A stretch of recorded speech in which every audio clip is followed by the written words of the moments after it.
In part 9 of Fire Emblem Engage, we officially cross the border of Brodia and are almost immediately shot. After we identify ourselves, the man who shot at us charges at us and then drops to his knees to apologize. He introduces himself as Alchrist, one of the princes of Brodia, and explains that he was sent here to meet us, but basically only corrupted and bandits had crossed the border, so we just kind of assumed that we were one of them.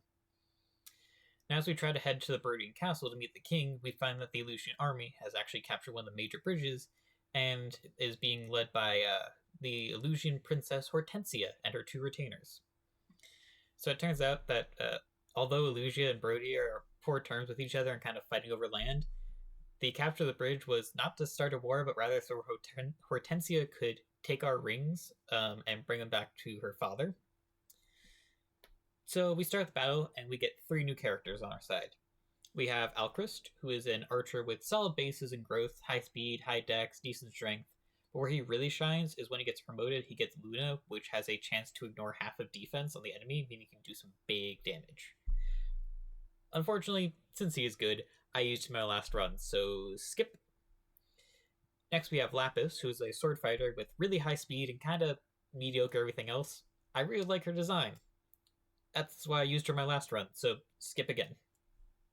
Finally, we have Citrine, who is a mage with really high magic bases and magic growths, but is basically a twig who, if you breathe on her too hard, she'd just die. She's designed to kind of snipe people from a safe distance, so I do have kind of plans in the works to make her a through-range thunder spammer, but we'll work on it.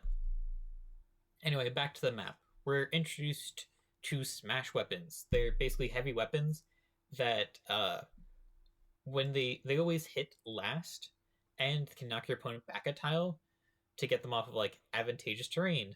Unfortunately, they kind of suck in most cases because you're guaranteed to get hit probably twice because of how heavy they are to maybe move a person off of the tile, and that tile might be giving them a void, so you might miss and not actually smash them away. Also, I give smash weapons to Lapis in this one, who is rather frail. I don't really plan on using smash weapons too much, except for Louis, because he can tank the 2 hits and will probably get doubled anyway.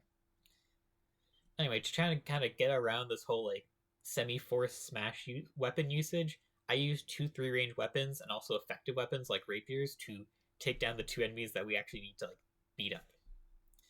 Now, after the first turn, it's revealed that Hortensia actually has an emblem ring of her own, Lucina, who has been awakened, but is all red and stuff. This is kind of unusual, since only the Divine Dragon should be able to summon emblem rings. We kind of just ignore this and push forward rather easily, as the enemies can only come from a single direction on the bridge.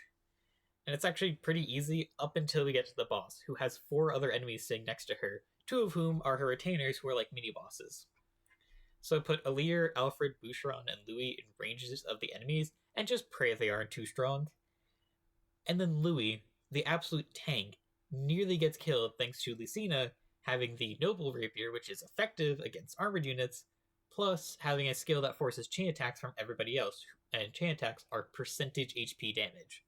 So Louis gets pretty low, but we're able to quickly deal with it, clear out the enemies, and kill Hortensia next turn, as she's a flyer, so we have effective damage via Alchrist and Etier. And so we're able to finish the chapter. And with that, we decide to rush over to Brodia Castle, because we know now that Elusia's other princess is staging an attack on the actual castle itself.